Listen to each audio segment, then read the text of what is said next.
Okay, hey guys, here we are again. Thought about making a sequel of the first video of the Market Garden Scholarship video. Remember to give us a like on that video so we can be chosen for it. And I thought it would be cool to make a little sequel of what we were doing here in the garden. So this is plot number 2. This is where we have our main production right now. So we scaled down from last year, and so now we're trying to do everything, manage everything more intensively and do things better, so we don't lose so much crops. I'll see how we divide this up to say some of the things which we started with and what we changed, and what are the results that we've seen so far. So I'll probably divide this plot into 2 videos. This half of the plot has the cat tunnel. Okay, I'll tell about the measures later, but this half of the plot has 12 20-meter beds, and they're 75 centimeters wide. And right now, right here, what we have is a lot of onions and a lot of leeks mainly. We've already started this is our herb bed. It's here the shade because we have a house right here, so this is the most shady part of the garden. Here we have parsley and cilantro, and this is going to be permanently this year. We're gonna only rotate parsley and cilantro, maybe something else, but also, so we also have this like lost space here, which we're probably also going to remodify now. Right now we're not needing it, but as we scale up, so that part of the garden we can use it also for aromatics, and so for basil and for a few chives and some other things. I think with 2 beds we're good for now.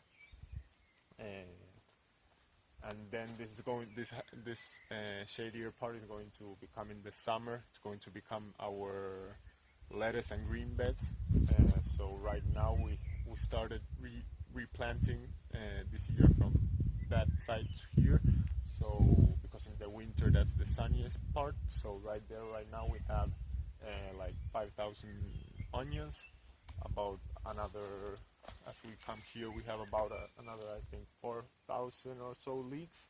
And right now we're going to plant here another 1,000 onions per this bed. And right here we have, I don't know how, celery. So we have a middle row of celery that it sold good this year, so we're going to give it a try, and also to add some diversity, having in mind that we're going to try not to have too much diversity. We're going to try to concentrate a little bit more on greens, but onions and leeks are things that sell good here, and that we know that if I don't sell it right at the precise moment I have to sell it, it can be in the ground for a long time and nothing happens. So, and onions, if we can't sell all those onions, we're probably going to dry them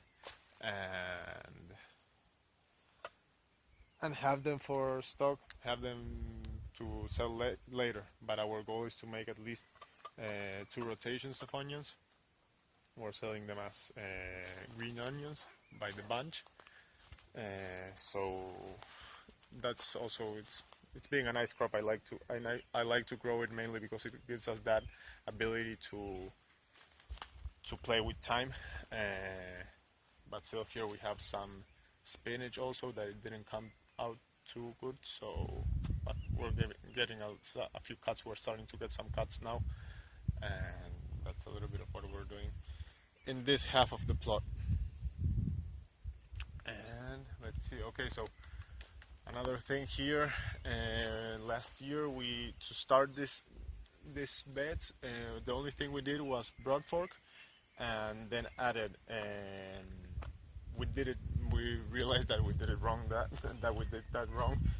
We added the cardboard the compost first, then the cardboard, and then material, organic material. That was mainly what we cut off from the side when we were cleaning it. And right now, if I would have to start again, I would do it completely different. I would just put 15 centimeters or more of compost on the beds and forget about it. I don't know if I would even brought fork, really. If you do it with time, I think that worms end up doing your work, so it's not really necessary. At least I don't feel it right now. So also last year we had we had problems also by layering wrong the compost.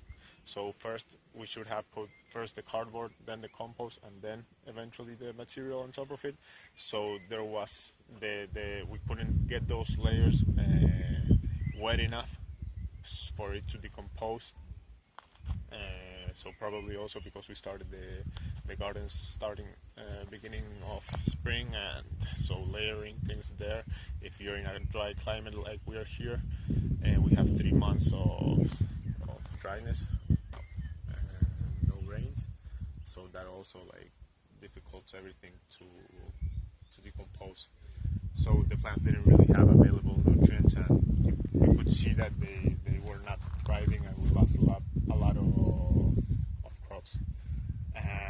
One of those problems also, I think it was because of our irrigation. We were using impact heads, and I think they did a lot of mist and the wind blew it away.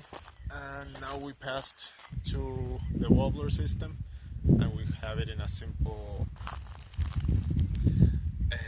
quick hookup system. So we have our well and our pump, and we can just hook it up and play around with it and move it. It's kind of nice to have it a moving system. You can change things around really quickly, and if you like how they're doing, you just leave them there and there's nothing more to do. But the wobbler system is supposed to make a better drop size to get that soil wet. I'm testing it right now. I want to really test it when it gets to summer and see how it works. But well, that's a little bit of what last year we tried to do outside tomatoes there, and they really didn't thrive. Here we get strong winds also during the summer, and then in September the wind stops, and like summer here is not the best moment to plant. So we're gonna see how we do this summer and see what we can do. Hopefully also most of the errors of last year we can change this year. So okay, this is this half of the plot. I'll do another video telling a few things, what we're doing, what we're looking to do on the other half of the plot. And remember, give us a like on the Market Garden Scholarship video so we can be chosen for that. And thank you.